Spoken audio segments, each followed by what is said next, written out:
Draft Pod. Football is back, baby. Maybe some preseason obsos, but not really. We're getting ready for some college football, though I might have some Nick Bonito takes, AP Top 25, and full-on SEC preview for it. Cannot miss it. Can you smell it? Fall is in the air. Football's almost here. We got you covered. Now.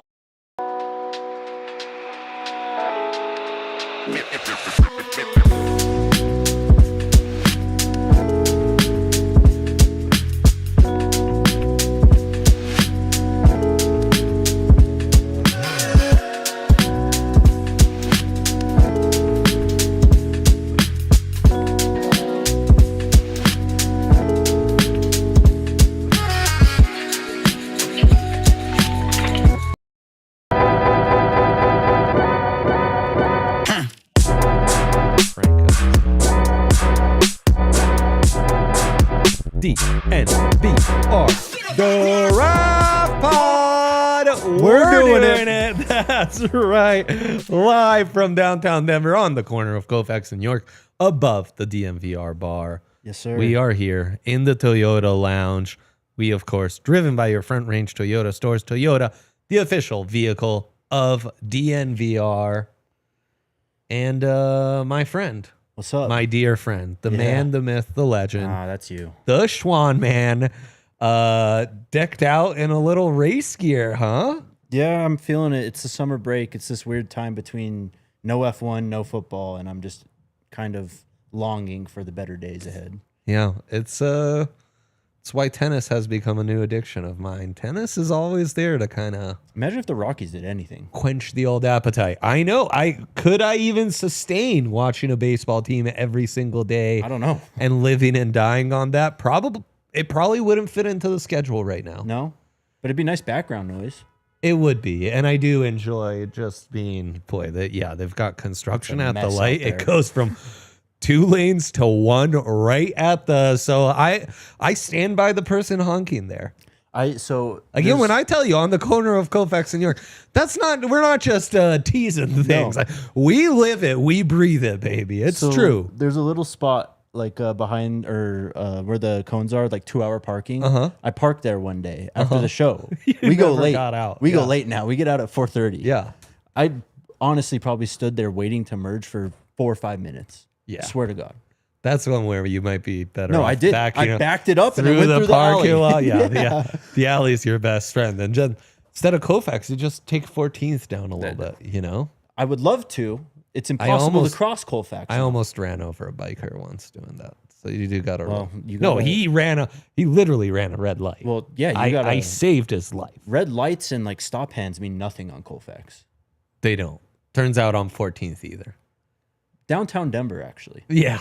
Yeah, no, it's seemingly I'm the only one in a rush to get to work, and everyone else is on like tell me about it. An open roof tour of the city, just like la-ti-da. Yeah. So yeah, there you go. And to think, I thought we would either open with Nick Bonito talk or John Mateer. Well, and yet we did a little Colfax talk. Who's to say we still can't do both? We can, all right. Where would you, dealer's choice, Goosebumps, choose your own adventure. Where would you like to start? No, let's talk Broncos, man.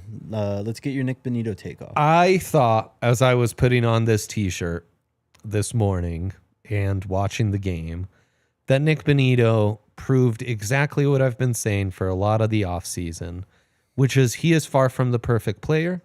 He certainly has his deficiencies, and you even see that in the opening drive where the Niners go down to score. Mm-hmm. But that drive where he completely takes over, stops the Niners in their tracks, makes it impossible for them to accomplish anything, and really gets the momentum started for the Broncos to absolutely boat race the 49ers and win that game easily, is exactly why we talk about premier traits all of the time, especially in premium positions like an edge rusher.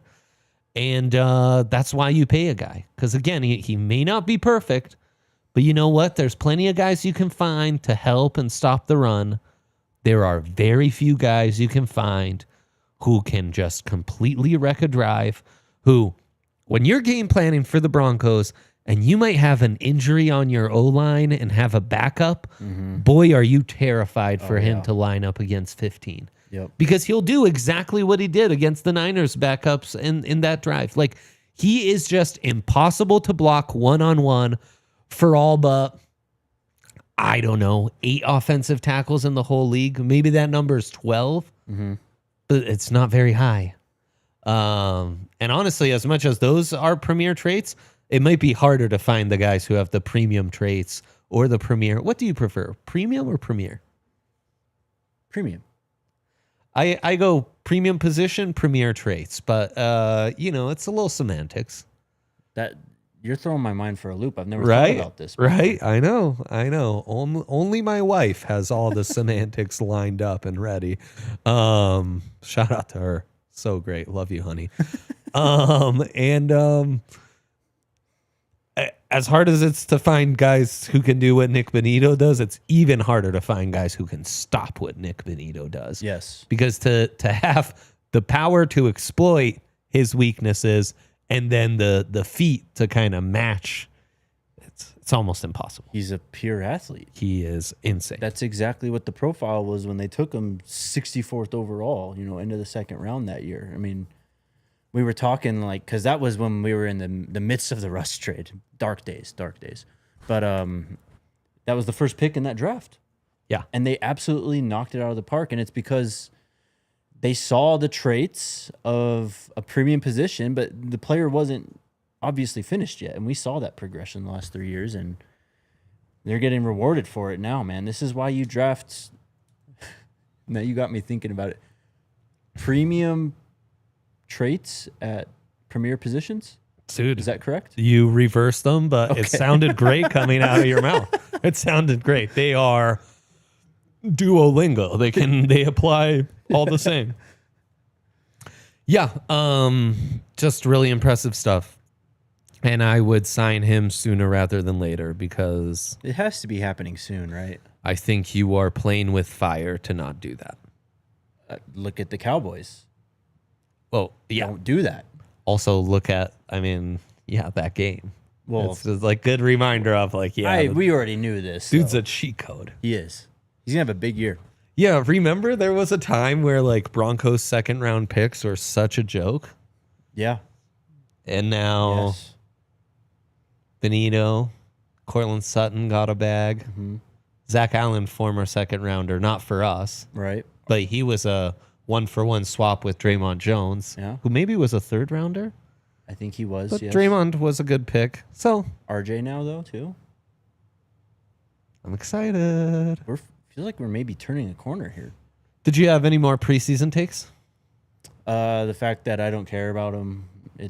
I watched the Broncos game. I also don't care. And yet, I wanted to turn it on and watch, Well, this season was that I could feel I actually am excited for Broncos football because I kind of want to watch it. I was excited for RJ and Pat, and I love seeing Troy bring in that tough catch on third down, and I love that Sean's playing his guys. I mean, I was tuned in for the first half. After that, you lose me in the preseason, especially week 1 preseason. So I was in and out, but I thought RK and the guys did a great job on the watch along. I was watching that, and then that was a fun time. I mean, we were busy with the Buffs going crazy in preseason too, but again, I only have so much energy for the preseason. Right. When I only have 2 weekends of freedom left before football just consumes my life. It's true. That's it's take it easy. There'll be plenty of this to come. Take it easy. Exactly. Do you have Shador takes? This is the draft pod after all. Man. Oh, you don't want to ask me today. No. Did you see the stuff today? They didn't drop a depth chart, but Shador is hurt again now with an oblique injury. Apparently started practice up, oblique injury, doesn't throw any reps. Dylan Gabriel gets 19 reps. He completed 6 passes. I mean, legend. We stand a short king. Yeah, tough. Start him. Start DG. Start him against the Eagles this weekend. Let's see it then. Right. That's where I'm at. See how oblique your future looks then. Oh, boy. Speaking of oblique futures, John Mateer, Will he play next season? Yes. Do you have Venmo advice for our listeners out there? Yes, I do. Use emojis. Use emojis. Just yeah. Random emoji, even better. Yeah. But I'm a big fan of the gibberish too. Just Oh. I have to put that's something. really good. So it's those are the routes I go. I mostly I'm only paying people back for food, though that happens pretty rarely. I'm mostly on a you got this one, I'll get the next one type of basis. I do, hypothetically speaking, this is not this isn't my real, we're speaking in hypothesis. Lucia takes drum lessons, hypothetically, and I pay the guy who gives drum lessons. And I'll put a drum emoji. Sometimes to mix it up and be funny, it'll be, you just put drum in the description and emoji options come up. Put the old chicken drumstick. That's a fun one. Or a music note. There you go. But of course, that's just hypothetical. In real life, we would be paying taxes on those transactions and would never Venmo them with simple emojis like that. I just like going to the old emoji keyboard, just sending it right. Yeah. Picking one. I just worry because I'm a little older and there are some emojis that are a little over my head. Use discretion while doing this. I'd hate to like send a cucumber or something, and next thing I know, that means something I didn't know. Don't be sending a peach and an sending eggplant. like cucumbers and peaches, and it's like shit. You can't be doing that. Boy, that fruit stand, the Palisade peaches really got me. Now people think I'm paying for something else. Again, not that I would really know what that even means, but I realize this could be. So you think John Mateer is fine? I think so. What are they going to do? They can't prove he gambled. Also, who would investigate this? Oklahoma, step one, but Oklahoma, they have zero interest in investigating this. So, okay, Joel Klatt had a tweet yesterday. Can the NCAA investigate this? They should. I don't know. Would the SEC investigate this? I don't think so at all. Is there any semblance of a governing body who could enforce this or do anything? I don't know. I don't think so. John, my man in the Toyota chat. What's up, John? Joel Klatt yesterday. Let me get this straight. We're going to turn CFB into a lawless free for all with large sums of money flowing to players who can be free agents twice a year, but then gasp about 3 Venmo descriptions from 2022. What are we doing? And Arcade, he had a good How big pushback. were the transactions? I don't know. They didn't show that. UCLA would be in their conference at the time. He only threw 2 passes that year. He was obviously a young kid, but like I also, again, speaking merely in hypothetical, if a government agent is listening to this, you gotta say in the chat you're a cop. I believe that's one of the laws. Reveal yourselves. Yeah, reveal yourselves. We asked. That's Show the law. badge number. I'm requesting a badge number. Yep.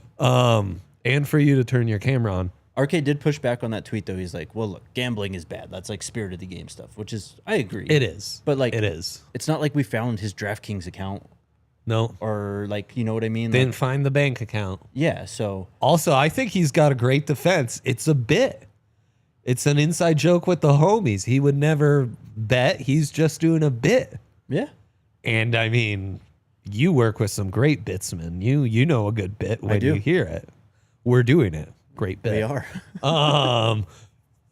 I also, when things like this come up, I wonder about, I don't know, if you worked at a media company and you had kind of, insider information feels like an ugly word, but information that was plausibly from the inside, and if they would ever come get you for stuff like that. Right. He didn't. Thank God I don't know anyone like that. Clear conscience for me. Look, if he put descriptions of a Washington State game in there, then I think you have a much more go Cougs covered the spread. Yeah. Great last minute cover there. But I don't know, man. I mean, again, who's going to enforce this? One, I don't really care. Two, who's going to enforce it? But also, I don't know. Right. It's just the state of college football. There's no laws. Most of all, I don't know. Yeah. Yeah, and I'm not hearing anyone stepping up who I'm like, That's the right guy for the job. Who would? It's all like terrible hardos. Yeah. I don't want a terrible hardo. No, it's all TV execs and conference commissioners who run the conference now, or run the sport now. Yeah. Yeah. You know what? And time to choose chill. Yes. Dion knows. John Mateer could choose chill. Yeah. He could have just put a silver bullet. That's a great emoji. The Rocky Mountains. Yep. And then maybe if you want to spice it up, a bullet after that. Do they have bullets? Oh, maybe they don't. Because they took away. We only have a squirt gun now. I'm not. Is that right? Yes, bro. You don't know this. I'm not emojing guns to. I'm Bro. choosing chill, Jake. I don't know about you, but emojing guns to people seems unchill. That's not what I'm trying to do when I enjoy a nice silver bullet on my back porch. Truly my happy place. My back porch. God, it's the best. Hammock in the backyard, also elite. Firing the studio up, the home studio, which also just the shed in the backyard. We call it the little house. It looks like a little house, but at its origin, just a shed. Threw a few windows and a door on it. We call it the little house. It's a beautiful thing. Those are the places where I choose to chill. Those are my happy places. If you can keep it clean, I would love to hear your happy place after this. I mean, balcony. Balcony. That's it. There's some dudes who choose chill, know how to enjoy life right here. In the moments when you want to choose chill, maybe you're just going into your happy place. Maybe you've had a rough day like John Mateer and the Oklahoma Sooners. Fire up a silver bullet. The mountains turn blue. It's so crisp and delicious. It goes down easy. I'm at a point in life where I just want a nice, refreshing, delicious beer like a Coors Light. So choose chill this summer. And then reach for a Coors Light. Get Coors Light delivered straight to your door when you visit CoorsLight.com/DNVR. That's the chillest way to get your beer. Or you can find it pretty much anywhere that sells beer. Celebrate responsibly. Coors Brewing Company. Golden, you guessed it, Colorado. And, of course, talk about choosing chill. When you have Bet365 on your side and you're doing these football previews, you've got, all the stuff. Bet365, great way to go about it. Great partner and a great app to have handy when football season's coming up. Honestly, sports happening across the ocean like F1 or tennis. No other app that has more reliable times than Bet365. You can just go there and boom, they've got you covered. But yeah, now as football season comes up, if you are a brave soul who hasn't signed up yet, maybe you've been messing with other books, now is a great time of year. Sign up for Bet365. First thing you do, you use our code DNVR365. Next step, you put that $10 minimum deposit. Easy, Pete. You just spent it on lunch 2 seconds ago. Yep. You place a $5 bet that's gonna get settled ASAP. Okay, this isn't a future. We're not putting Broncos to win the Super Bowl. We're putting like a Rockies Yerfie. Bang sure. bang. As soon as that's settled, you don't need to win it. You don't need to lose it. You just settle the bet, right? Bang, $150 in bonus bets. And that's when we start playing. That's when we put the over on Buffs wins. That's when you take a few, maybe you cover your bets with a few long shots to win the Big 12. Every day that passes, I get more excited for the Big 12. Wow, that's going to be wide open. When we get into the top 25 poll, I've got some takes. That's when you sprinkle Sean Payton to win Coach of the Year. That's when you sprinkle Nick Bonito over on sacks. And that's where you have some fun this fall. Must be 21 plus, physically located in Colorado. Please gamble responsibly. If you, someone has a gambling problem, wants help, call or text 1-800-GAMBLER. TNCs apply.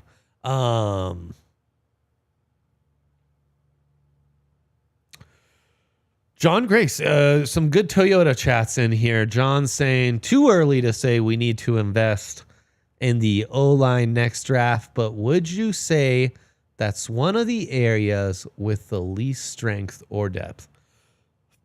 100%. And I think, Jake, that is an area we've kind of circled already last year, and then Garrett Bowles gets his contract renewed and maybe we cooled off a little bit. But I think next offseason is the offseason where you start needing to make some Ben Powers and McGlinchey decisions. Yep. Center is still a question mark. Sure. And in general, I think we have all been a smidge surprised to see Sean Payton, who was very aggressive in addressing the O-line and building that unit out and always kind of going back to the well, kind of trying to attack. You're losing a guy in a year. You draft Andreas Pete. You draft Eric McCoy, I believe, was the A&M center they drafted early in round 2. Always trying to predict and always kind of really stacking that O-line.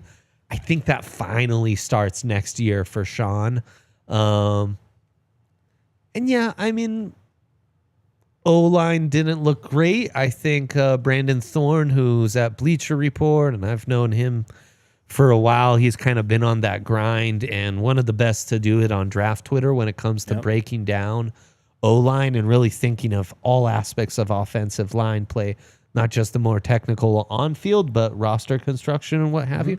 And he was saying he thought it was a testament to Sean Payton, the coaching staff, and how they've developed the offensive line, that the Broncos' second unit and kind of backup O-linemen, looked far more competent than most of the backup units you see around the NFL, because this has sadly been a bit of a theme of this podcast. Is I watch O-line play across the board in the league, especially when I'm watching backups, and I think we have a massive problem in this league. AFL, UFL, XFL, that's where you really see the issue. We just don't have 5 competent O-linemen to start on most teams. It's a dire situation right now. Finding guys that big that can move that well is very difficult. And that's why they all go so high in the draft when you find them. Totally. It's why it's kind of easy to identify some of the, it's just guys who have it and guys who don't. Yeah. I think forget at the college level, let's go to the prep level. I've seen plenty of stories come out of like California and Texas aren't producing the kind of O-linemen we used to see. John Bosco, those kinds of major prep schools just aren't churning out the same number of 5-stars we used to see. It's a problem across the board. On this, and then once we get to the NFL, I think we're not doing padded practices. We're not doing two-a-days. Obviously, that's something the players' union pushed for because it's such a load on the players. So I understand the player safety, but I think it's had, in some ways, the reverse effect where we're seeing more injuries. We're seeing less competent players in those tougher physical positions, and it's harder to develop the young guys. So I think, John, you're bringing up a real problem that's not just Denver. It's league wide. It's football wide. It's sports wide at all 3 levels. And I think in some ways, yes, this is the next offseason to start addressing it. And also, the Broncos might be in a better position than most. Totally. And it all hinges, I think, on this draft class, this current one. Like, you hit on guys even beyond this draft class. If you hit on Troy Franklin, he really breaks out. If RJ Harvey is as advertised, if those edge rushers, Q and Savion, not to mention Jonah Ellis and stuff. Of course. Yeah. Like, if these young guys start emerging, then offensive line, I think, clearly becomes the biggest need in the draft, right? Riley Moss, Jahdae Barron, Abrams Drain, a couple of those guys feel like, okay, we're set at corner. Well, we've mentioned all the premier positions that aren't on the O-line, right? So then you're kind of set at those other big need positions, and you can just go all in on offensive line. Yeah, that's a good point, too. Cavante asking about any concerns about Bo's practice struggles. 0. Yeah. No, I think good to see at a good padded, joint practice. We'll see the joint practice this week. That's where I can start being a little concerned. You would have liked to see him sharper. First game in 8 months. In the preseason, and I know Hank was telling me, yeah, practice didn't look great. It's practice, man. It's why we practice. We're in the we're gonna dog have days of bad camp. days and good days. Yes, yes, indeed. It's going to be ugly. There will be some bad days, and that's just part of it. With the speed of linebackers, John asks, then definitely going to be counting on Bo's legs in the future. I mean, he's going to be more confident player. I think he's going to trust his eyes more, and I think he's going to take off a little bit more. Yeah, I agree. Maybe Sean calls a little bit more for him in that department too. Certainly goes a long way to have that. Okay. AP top 25. Let's do it. So the AP released their top 25. I'm just going to read off the top 10. And actually, if you could send a link to Dion, he could bring that up on screen. Texas was number 1 with 25 votes. Penn State, number 2 with 23 votes. So right there. Ohio State, 3rd. Then you have Clemson at 4, Georgia at 5, Notre Dame at 6, Oregon at 7, Bama at 8, LSU at 9, and Miami at 10. We'll talk about the SEC specific teams. What were your biggest standouts from this top 25, Jakester? And I can switch roles and find that to send. No, I just sent it to production, Dion. Honestly, it's in the other receiving votes category. We only look at the 25, right? We do. And yes. This is kind of a larger theory here. We have a lot of anchor bias when it comes to these preseason rankings, right? Yep. And I don't know the count off the top of my head, but just looking through it, lots of SEC and Big Ten, right? Yeah, for sure. Yeah, I'm going to talk about the Big 12 here. So Arizona State comes in at 11, K-State at 17, Iowa State at 22, Texas Tech at 23. Only 4 teams in there, right? Yep. But if we go to others receiving votes, the number 26 team in the country would be BYU. That's right. The number 27 team in the country would be Utah. Yes. The number 28 team in the country would be Baylor. Yep. And we can go all the way down the list. I mean, Colorado even gets a vote in this. TCU does as well. Yep. But if you extended these rankings and put them all on a pretty graphic like everyone did yesterday or 2 days ago when this came out, the narrative wouldn't be, oh, look, it's just SEC and Big Ten again. It'd be like, the Big 12 here, like they may not have a number next to their name going into these seasons, some of these teams, but they're in this like area. And the fact that people like to, try 49 teams receive votes.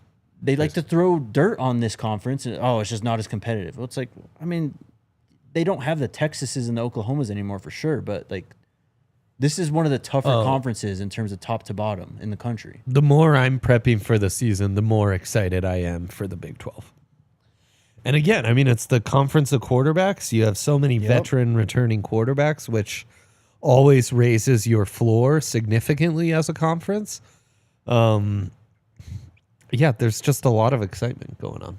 So put some respect on the Big 12's name. That's what I say. But would you flip Texas and Clemson?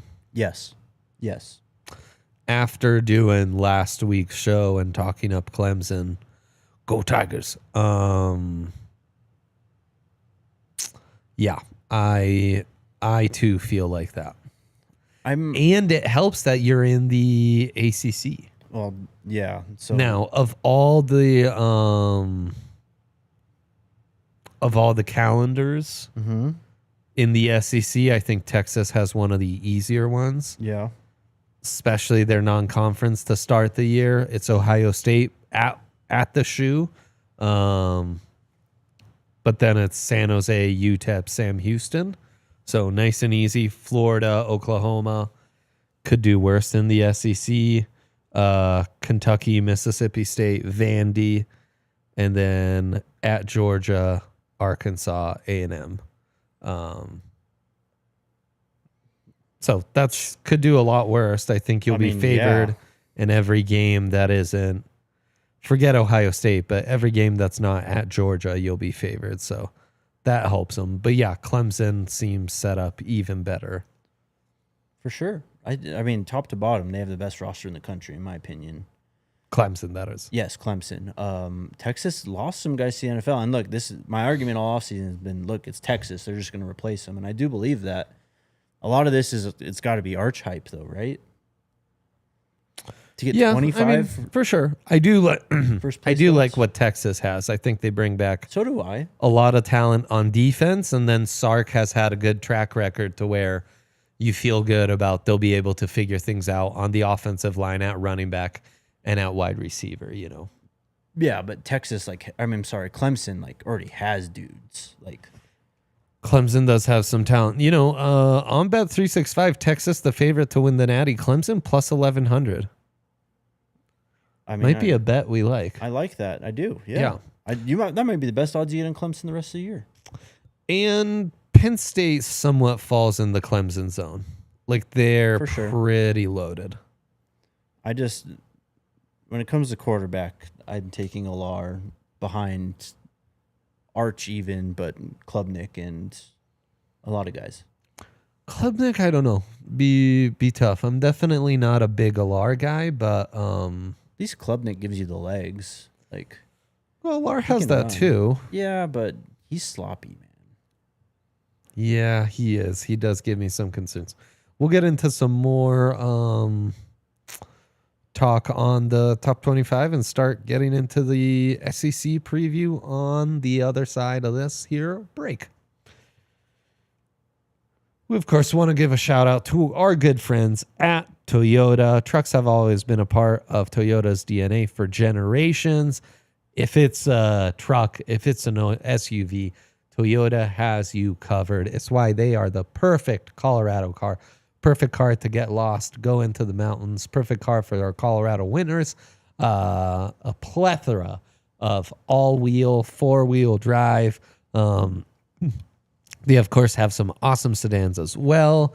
Don't forget the 4Runner when you're talking four-wheel drive. And then a ton of zero-emission vehicles and, environmentally friendly hybrid options. You name it. Anyone at DNVR who drives a Toyota swears by it. Just the reliability, the safety, their great customer care, you name it. So if you're looking to buy a new car, I would highly suggest visiting your Front Range Toyota stores at a location near you. AutoNation Toyota, Arapahoe and Centennial, Corwin Toyota in Boulder, Groove Toyota in Littleton, Mount States Toyota in Denver, Stevenson Toyota East in Aurora, Stevenson Toyota West in Lakewood. Toyota, the official automotive partner of the NFL and the official vehicle of DNVR. Let's go places. Let's go. And then, DNVR events. 'Tis the season, man. So this weekend we've got our only preseason tailgate because it's the only home game the Broncos have. Gonna be lit. Prices are incredible. You want to come, hang out, have a good time, see Benny, see RK, see Big Hank. It's all going down. Watch parties galore at the DNVR bar. We've got a rooftop Friday this Friday. We've got our golf scramble. I think we've maybe had just a couple more foursomes. That's presented by Big Brothers Big Sisters. A large percentage of the proceeds go into those fine folks. So yeah, it's all a good time. Check it out. ddnvr.com/events. There's your QR code right there. Check everything that's going down on the website and have a great time. Come hang out on Friday. Come hang out on You Friday. going? I gotta see it. It's my mom's last night. Mm. So I'm trying to balance that. But I'll be there. yeah, there you go. I hear RG will be there. All right. I think it's gonna be a good time. Yeah, I want to do something, so we shall see. But yeah. What's next? Is our internet looking good, Dion? The rumors of an outage, so stay tuned for that. The poll? Yeah, the poll. Other takeaways from our this AP Top 25. Just some big jumps from teams who I guess really weren't that good last year, honestly. Oklahoma being one for sure. That's driven purely by Mateer and Jaden Ott, I think. they really struggled with Jackson Arnold at quarterback the last couple of years, and what Mateer did at Washington State was pretty awesome. So he's going to have a chance in a better offense with better weapons. Another team like that, Florida. A lot of hype around Florida coming into this year. Where are you? I guess we'll get into them more. But I know. It's I think I believe in the offense. The defense is competitive pretty consistently. So I guess it lines up. What's their schedule looking like? That's one of the teams Florida's got a brutal one again. Pulling it up now. So out of conference, it's a joke as always. But they have at LSU week 3, at Miami as an out of conference game. I'll give them a golf clap for that one. Yeah. Versus Texas, at A&M, versus Mississippi State, versus Georgia, at Kentucky, at Ole Miss, versus Tennessee, versus Florida State. Not great, man. There's a lot of DJ Lagway fans out there, though. And yep, and that happens. They've really recruited well with Billy Napier still kind of being on the, I guess, theoretical hot seat. But I'm a bit skeptical. I'm a bit skeptical of both them and Oklahoma, though I get it. Though obviously the Mateer part of this is right is baked in. I think Penn State at 2 looks nice. I think LSU has me intrigued. I'm a pretty big fan of I like Nussmeier. Yeah. I like Nussmeier. I like some of the talent they're bringing back. Perkins, for example. Mm-hmm. Though, I know some people laugh at that. It's tough to not go all in on the SEC here. I do think... But only so many can come out of this conference. That's exactly right. And the schedules are pretty tough for all of them. I think the AP, to their credit, did a pretty good job on the top 10. Bama, Miami. I'm maybe a little skeptical on that end. It's the 11 through 25 that field's wide open. Yep. I think you're probably Illinois at 12. Yeah, let's talk about it. Rich. So this is a team last year that went, I think 10-3. They won their bowl game. They beat South Carolina in the bowl game. That counts for something, I think. But when you look at their schedule, big wins. They did beat Michigan, who didn't have a quarterback. They beat them 21-7. Yeah. That's where it kind of starts and ends. They beat Kansas when they were ranked in the out-of-conference season. And they've lost a lot of talent the last 2 years. Well, everyone's projecting them to be the Indiana of this year. Right. Which, I don't know, man. Wasn't that kind of just they kind of really blew up because of what they did in the portal, what Signetti brought in, and then they did have a fortunate schedule for their side last year. Looking at Illinois this year, though, they do play at Indiana. They play at home versus Ohio State. So really, this schedule for them is not bad. You even get USC at home too. Toughest road game is probably at Washington, at Indiana, of course, too. But that helps.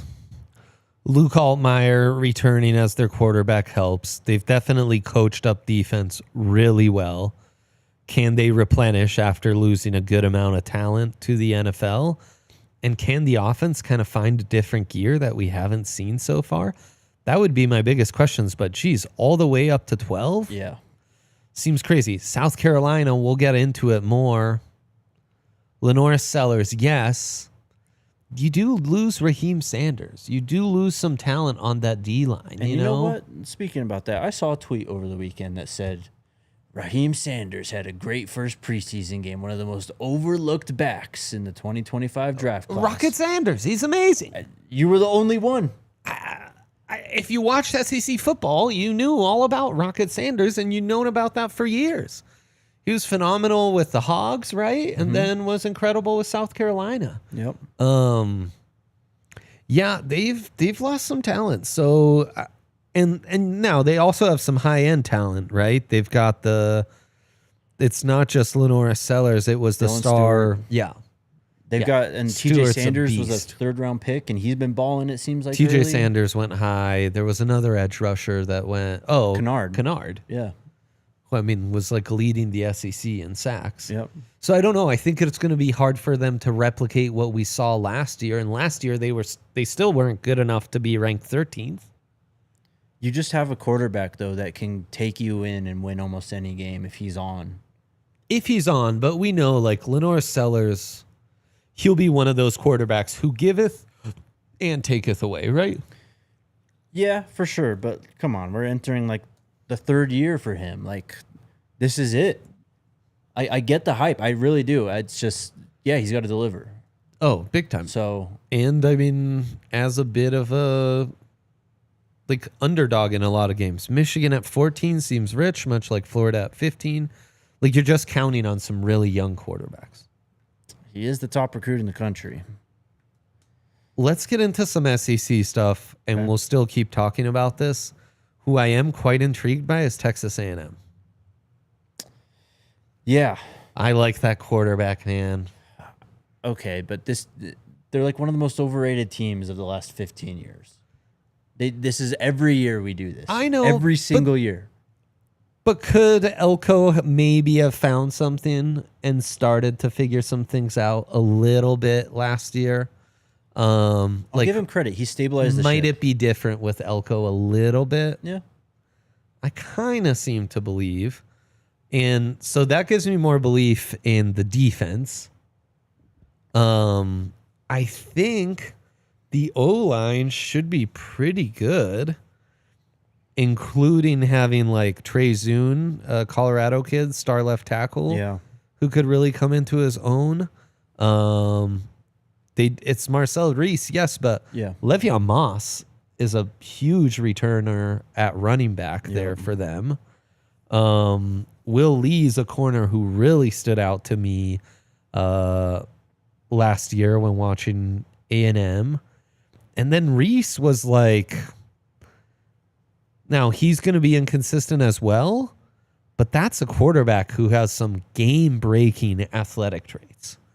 The non-conference, they go to Notre Dame, so that's tough, September 13th. Yeah. But then it's Auburn, Mississippi, Florida, all at home, at Arkansas, at LSU, at Missouri. If you go 2-1 in that stretch, you host South Carolina, you host Samford, and then it's at Texas. in a rivalry game. Yeah. But I mean, that could be a team that easily goes 10-2 without even having that great of a Sure. season, you know? For sure. Um, But I just don't. If that happens, I don't want to hear about why are they getting left out of the playoff. Then it's like, well, you didn't win the best games on your schedule. yeah, 100%. 100%. So yeah, I think that's a bit of a. You want to start legitimate contenders or dark horse contenders in the SEC? Let's just go. We've covered some of the dark horse, talking Yeah, let's go Oklahoma, to South the- Carolina, and now A&M, and Florida for that matter. Tennessee, Auburn. Do we believe? Not on Auburn. No. Jackson Arnold's the quarterback there. I've seen enough. Yeah, fair. I do think their defense might be frisky. They have some dogs at wide receiver though. Yeah. Cam Coleman and then Eric Singleton. Yeah. Watch out. If Jackson can get Keldrick them the Falk, ball- who could really be like a blue chip prospect on the defensive line too. Yes. Talking Auburn still. They're going to be good in the trenches. I think it all hinges on the quarterback for me. And you're in a conference who only got better at that position over the offseason. So Yeah, no, fair. Tennessee. I don't know. I know. I really don't know. That Bulls had quite the track record. I just personally, Different quarterback every year seems to just kind of make it happen. The turnaround from the defense was really impressive last year. I can't get behind that offense. I hate watching it, if I'm being honest. Yeah, no, I get that. I too am skeptic, though. If they have someone like Samson that's able to run the ball this year, then yeah, like Right. Good point. But Good point for sure. Okay, so skeptical of all the dark horses, though I am in on the Aggies. okay. Ole Miss, legit contender, dark horse contender. And do we believe? Dark horse. Dark horse agreed. Back-to-back double-digit winning seasons, something that hadn't happened in 60 years. Suntarine Perkins, That's the crazy. undersized edge rusher, might be their best prospect. Bit of a linebacker edge rusher hybrid. It all comes down to like, Lane being able to get that quarterback ready, which I think he will be. So I'm maybe somewhat skeptical, but also kind of in on it. Yeah, Tyler in the office has talked to me a lot about Austin Simmons, the quarterback. Yes. He's bought in on him. Yes. He's gotten some Tua comparisons. He is a lefty. I don't know if that's purely based on that, but so we'll see. And if they have a Tua-like quarterback that can really operate those RPOs and just get them into the right play, make the right decision consistently, they're going to be tough to beat because I do really respect Lane Kiffin and think he's one of the better head coaches in this conference or in the country overall too. No, for sure. Jose in the chat, he's super ashamed that he's late. Then he said Tootin, Blue, and Sanders were only running backs mentioned in this spot. Pretty much. Which I take offense to because I was doing a Brashard Smith segment. And we basically talked a lot about the week. Big 12 backs too. We did. Yeah, Scat. Scat. We talked a little RJ, but DJ Giddens. Yep. Lots of those guys. Yep. No doubt. Texas, okay, we maybe would have had Clemson ahead of them in the AP poll, but how do you feel about the Longhorns as far as being the overwhelming favorite to win the conference? I like Arch. I think he'll be pretty fun to watch, and he'll put up some numbers this year. I do too. And I mean, the mobility flashes were quite intriguing. Exactly. So I would take it. I feel like I kind of have to, honestly, because I'm on the side of Arch where it's like, well, come on, like. I mean, it sets up really nicely where like their talent is on defense. Anthony Hill is a beast out linebacker. They just bring back a ton of guys, including like Trey Moore, right, who was a really efficient pass rusher for them. They just have a ton of guys who I think many of which will emerge. And then on offense, it's more of a leap of faith because we haven't seen a full season from Arch. They've lost some wide receivers. They've lost some O-linemen. But as I said earlier, given Sark's track record, you kind of are willing to believe the schedule is not the worst. Mm-hmm. It just lines up very nicely for Texas.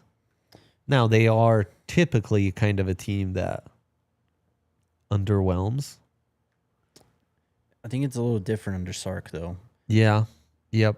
I mean, and there are far fewer question marks than the other contenders, which are Georgia, Bama, LSU. that is true, and they really only played Georgia from that list of other SEC contenders. I mean, massive game week 1. Yep. Going to the shoe as well. Yeah. But the playoff format does make that game a little less important. True. It is what is this? It's 1 a good versus 3? barometer. Yeah, no, 1 versus it's 3. a huge game. Week 1. Yeah. Yeah, look, I'll stand by Texas. I kind of like Georgia still, and I still like LSU. Alabama, I don't know. Bama's got some real talent, obviously. Of course. Caden Proctor, LT Overton are kind of the headliners. My favorite, Jaden Roberts, the right guard, is back. I think they'll be good in some meaningful areas. There's a lot of pressure on DeBoer to figure out the offense and get that humming for sure. So Ty Simpson was named starting quarterback. Yep. Just yesterday, I think. Yep. Hasn't really played a lot of football. Only has 50 career pass attempts. Yeah. No, I mean, he's green. So I just, again, this is the conference of quarterbacks, man. Like, I'm going to take Arch. I'm going to take Nussmeier. I'm going to take Georgia just because they're a team, but I think that Stockton can look. They've had success with guys like that all the time. I mean, you go back to Stetson, you go back to Jake Fromm, Aaron Murray. Like, you just need like someone back there who's maybe not the flashiest in terms of traits, but just has the mind to make it work. And you can really, with that team, you can do a lot. It's true. I think last year we started seeing a bit of the cracks in Georgia, and I do wonder, like, Georgia kind of established itself as like the powerhouse right at the end of the like old way. And I think we're starting to see some of the adjustments that the new model requires. Yeah. Like, I don't think they're just loaded year after year like they would have been otherwise. They did get one of my favorite players in college football out of the portal, though, Zachariah Branch. Yes, I love. They're going to have better Zachariah weapons. Branch. Yeah. For them, it's all quarterback, too, in my opinion. Quarterback and O-line, man. I do think under Todd Monken, like, that O-line was always humming. That running game was always humming. You always had, like, 2 pro tight ends. And it kind of was like, yeah, I mean, I could play quarterback and they'd still win games. Mm-hmm. Now I think it's a little different, and the defense isn't necessarily as dominant to where the third stringer is like Jalen Carter, you know? Exactly, yeah. And LSU, I don't know. I mean, I like Nussmeier. I believe in Brian Kelly on offense. I just think they've got some real things to figure out defensively. That's been the story of And Kelly's will they career figure it out? at LSU, though. Yeah. Harold Perkins is still there. Harold Perkins is still there, but kind of playing out of position. I mean, I don't know. Playing out of position's a bit tough. The ship might have sailed on him. I know. Crazy. Well, I mean, he's an odd pass rusher where it's like, well, does he belong? He's like if Micah Parsons never like made the conversion to edge. Where it's like, wow, we have this crazy athlete. And he can rush the passer when he's off ball, but He's just smaller than Micah. He really is like an undersized off-ball linebacker. tweener. Yeah. And so I don't know. Can you justify him as a strong side linebacker who then moonlights as a third down edge? You know, like if you have Nick Bonito concerns against the run, boy, are you going to be torn when you watch Harold Perkins. Yeah, but with LSU, they're going to have receivers. They have a quarterback, in my opinion, one of the best in the country. They're going to score points, man. It's been the story of Brian Kelly's career at LSU again. I mean, they score tons of points and they just hang on by 3 in a 49, 46-point shootout. Mm-hmm. Big game. We'll find out a lot about them really quickly. They open with Clemson in Death Valley. Yes, and if I'm not mistaken, LSU... So the schedule's not terrible for LSU after Clemson. Then it's Louisiana Tech, Florida, Southeast Louisiana, Ole Miss at Ole Miss, South Carolina, at Vandy, hosting A&M, at Bama, tough one, Arkansas, Western Kentucky, at Oklahoma. Look, I think you'll be favored in all those games except for at Clemson, at Alabama. Yeah. Depending if Oklahoma gets hot with Mateer and all that. Right. Gun to your head, what's the future to win the SEC you would bet on Bet365? Is it Texas plus 250? Just forget it. Is it LSU plus 700? Is it Georgia plus 325? I think it's Georgia for me. I think that's the safest bet. Yeah, value lines up. Value lines up. I mean, if I'm going to take a shot, I'd love to sprinkle a little bit on LSU for sure, and I'd love to sprinkle a little bit on South Carolina. Maybe even Florida, too. You know what? Georgia's schedule. Host Marshall, host Austin Peay, at Tennessee, host Bama, host Kentucky, at Auburn, host Ole Miss, host Florida, at Mississippi State, host Texas, host Charlotte, host Georgia Tech. They have 3 road games?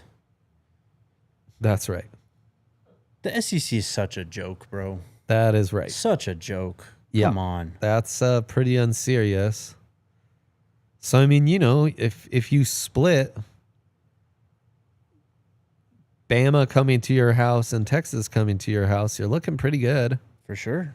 No, Georgia plus 325 is definitely where the value lines up. I can't believe they only have 3 road games. No, it's crazy. A&M, I think, is frisky, but that's not a gun to your head. I take them to win the conference at plus 1,400.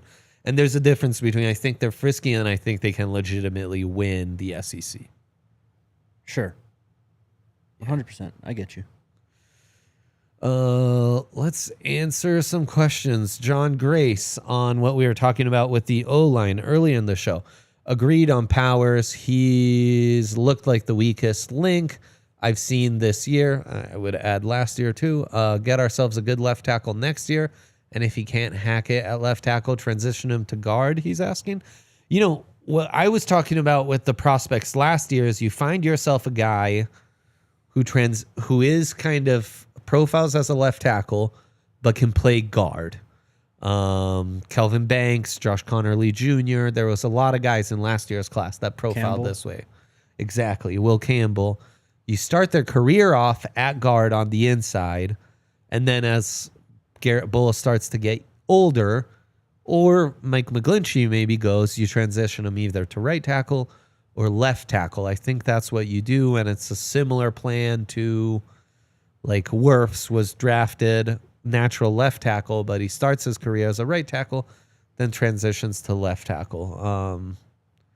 It can be done. I think that would kind of be your plan there. I think you got to get guys who are versatile who can play multiple positions this day and age. Look what happened to the 100%. the Chargers. Yeah, no, you have to. Slater goes down. It's like, thank God they had alts. I mean, not for us, obviously, but like, yeah, for them, like, that's crazy. That's almost like that kind of defends the pick in and of itself from last year already. Yep. And so you get these guys who are versatile. Yeah, you can mix and match, obviously, and just see where guys fit in. And, Quinn Miners was kind of a guy like that, right? Like, where's he going to play when he comes into the league? Like, a lot of people thought he'd be too small and would have to stick at center. Well, move him around. You won't, you can't, like, nail a guy to one position and just, like, leave him there the rest of your career, especially on the O-line. Yeah, for sure. Jose talking about Arch is starting to look overrated. I know, cut off my tongue and shoot it. I mean, we got to see. Obviously, he's a Manning, so, like, how he's rated is going to be a big part of this, but the pedigree is undeniable, and I think the flashes early on in his career have looked really nice. Both just the frame, the athleticism, and the arm. Like, once he's let it rip, he looks legit. Cavante Caldwell chiming in, Jackson Arnold is a dog, Little Bo Nix vibes. Yeah, I'm less out on Arnold, and I think that Oklahoma team was just terrible. 50 sacks last year. I think they led all of college football. How much of that was on Arnold? How much of that was on the O-line? Obviously, there's shared blame, but in a new setting, we will see. That's going to be interesting for sure. And then Jose saying, I have the impression that it is easier to get tackles than guards now. You're right. I have no proof, just that feeling. You think so? I think so. I think it's hard. Like, we just had this conversation. I think it's hard to find true left tackles. I think you go to last year's draft class. Like, all those guys, it's like, well, I don't know. Like, can they play? I know. You know what I mean? So, like, finding true tackles. I mean, seriously, how many teams in the NFL? He's saying it's easier to get tackles than guards, though. And that's my where bad. I think I'm the other way around. Yes, the other way around. Like, that the beauty is the fallback plan for a lot of these guys. If they don't, like Dalton Reisner, right? Left tackle at K-State, borderline fringe All-American as a left tackle. In the NFL, has to transition inside and superstar. I mean, those like even average tackles are almost always superstar guards when you put them inside. It's just sometimes the average tackle is the more valuable route to go. So you just keep them there because it's truly like nearly impossible. Exactly, yes. Go to the website or YouTube. Keep watching with us as we go to OT. We'll wrap up here in a sec. Yeah, I definitely think tackles are harder to find. Yes. You can find some good road grading guards for sure. Yeah, Alabama's got 2 of them every year, it seems. Yes, indeed. Some of them playing tackle. Sometimes 3 of them. Yeah. They're guards and they're tackle. Cavante chiming in. Do you guys think Troy can be wide receiver 1, maybe with Pat Bryant as a 2 in the future? I mean, that's the ideal turnout. I'd love to see that. I think that's the direction we will eventually go in. Yeah, but Court just got an extension. Yes, no doubt. But yeah, I mean, I think that's the future. In an ideal world, yes. Yep. Pat Bryant, Troy Franklin, those guys are tearing it up for many, many years in orange and blue, and they're the top guys. No doubt. That's why, again, going back to the conversation about drafting those O-line, that's why it's so big for them to kind of not break out, but develop quickly as you can. In Troy's case, he's already kind of shown it, from what we've seen so far. Yeah. If Pat can hit that trajectory, I mean, you're going to get to a point where maybe Court's towards the end of that contract. Maybe you can try and offload that. Right. Maybe you can, reallocate cap space to the offensive line, and then we're really cooking. Yeah, then you really are cooking. Then it's over. I'm excited for how this roster's shaping up, man. Pretty promising. Me too. You don't have any, you haven't changed your tone on the Broncos at all from recent events? No, not in the slightest. Good man. I'm more excited than I've ever been, I think. I'm telling you, week 1, I think they're going to really give Cam Ward some issues. Yeah. It's going to get scary for Cam him. Ward's in hell, man. He needs help. Yeah, no doubt. Okay, brother.